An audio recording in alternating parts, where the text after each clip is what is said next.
Hello everybody, this is Jeffrey GT7 and welcome to the episode.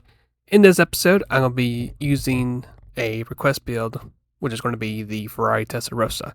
Now, I'm still currently kind of under the weather, but I have improved, thankfully. I actually caught something called the rhinovirus, so that's what I have right now. But apart from that, hopefully this build will help you out in Tokyo Express 600. I tried it out, and actually it's pretty good. And if for some reason this tune doesn't really help you out in Tokyo, no need to be stressed about it because this car should be also a great pick to use for Le Mans as well. So other than that, hopefully this helps out. If you want to see the step-by-step process, you can, which I really recommend doing so. Or if you want to go ahead and fast forward to any of the episodes, you can. So without any further ado, let's go ahead and get started with this episode. The first stage, of course, is going to be on how to find the car. The Ferrari Testarossa can be found at the used car dealership. And as we scroll up and down in the main list, unfortunately, this car is not here. So hopefully, if you're watching this, you already have the car already. That way, you'll be in good shape when we get started with this particular tune. So if you don't have it yet, you'll have to wait till the car actually just shows back up in the used car dealership. For our next stage of this particular build is going to be, of course, the parts from car customization. Now, I went ahead and double checked. This car does not have an option to make this a wide body, so keep the body as is. For the rims itself, it's going to be these BBS LM rims, which I'll show one more last time where you can find them. It's going to be these right here. And just make sure to just copy the options you see on the rims right there, and you'll be good to go for that. And after you grab these rims, there's only just one custom part that you can add to this car, and that is going to be the rear wing. As you can see, so right there, everything else is going to be the way it is. Choose the custom wings option, and you should be good to go for all your custom parts for car customization.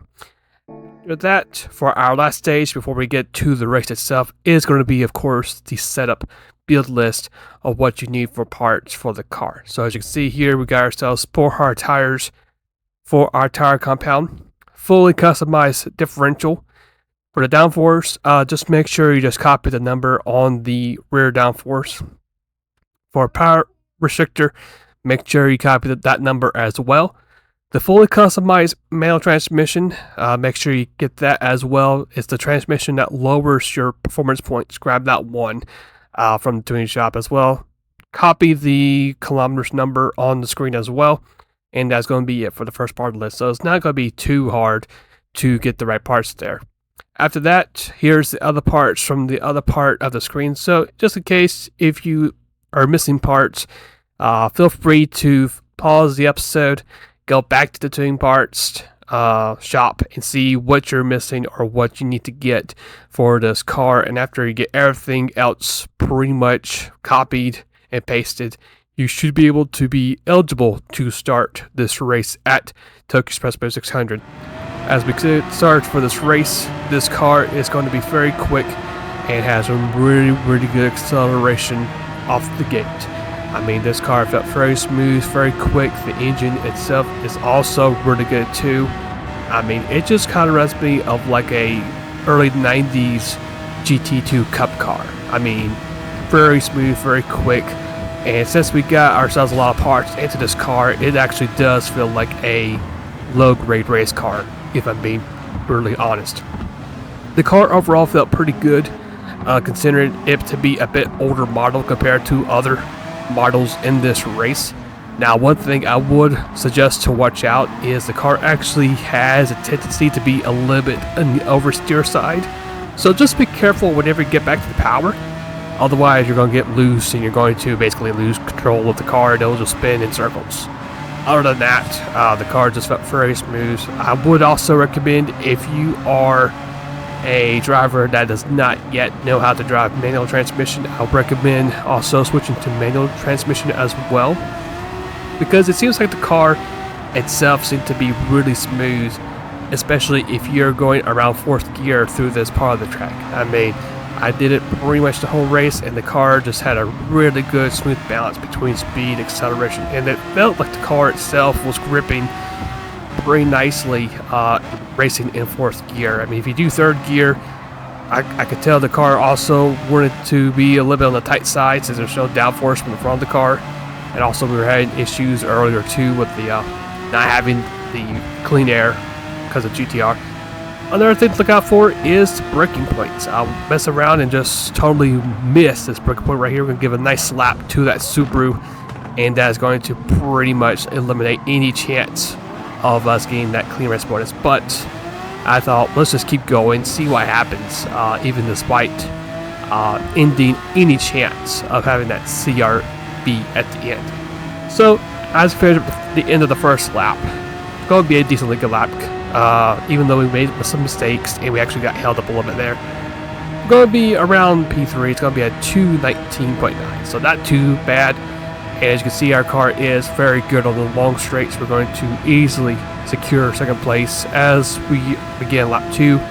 And as we fast forward to the pretty much halfway point of lap 3, we have found ourselves right behind the clutches of the race leader. As we get through these corners right here, in 4th gear, the car just seems to be very smooth.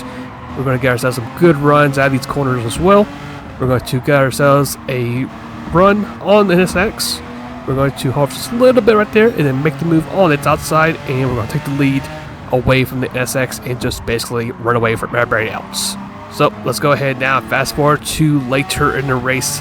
It's going to be our lap to pit, and as you can see, the gap between ourselves and 2nd place is pretty big, so luckily for us, we do not need to worry about losing the lead. We'll keep it after our pit stop's done.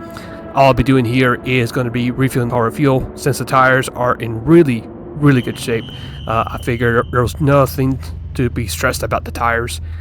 So we're going to fill about 51% of fuel. That should give us just enough of buffer to have enough to finish up the race.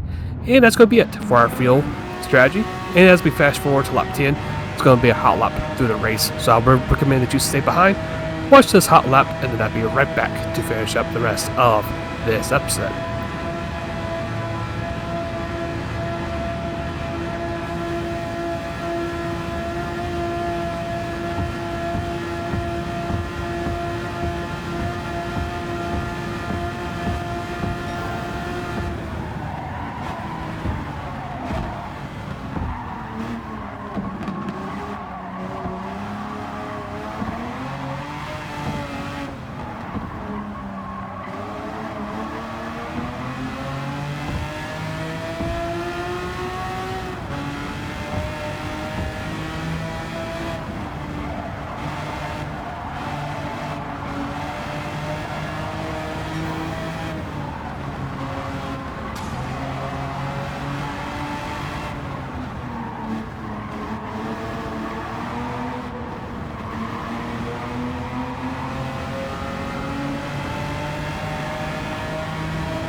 Alright, so as we finish up the rest of this race, the car was great overall. If you do have this car, I would recommend giving this a shot.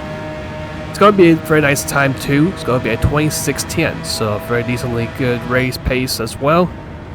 And yeah, very pleased of how it all ended with this car here. So there's the results right there.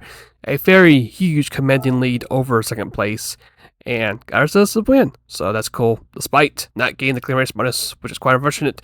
But, you know, sometimes that will happen from time to time. And that's going to be it. So hopefully you guys enjoyed today's episode. For my next episode, we're going to go back and we're going to be using the 1998 22B Impreza. This is possibly the second best swap build for Tokyo Expressway 600 in the game currently. So I kind of figured it would be a good time to do an up-to-date build.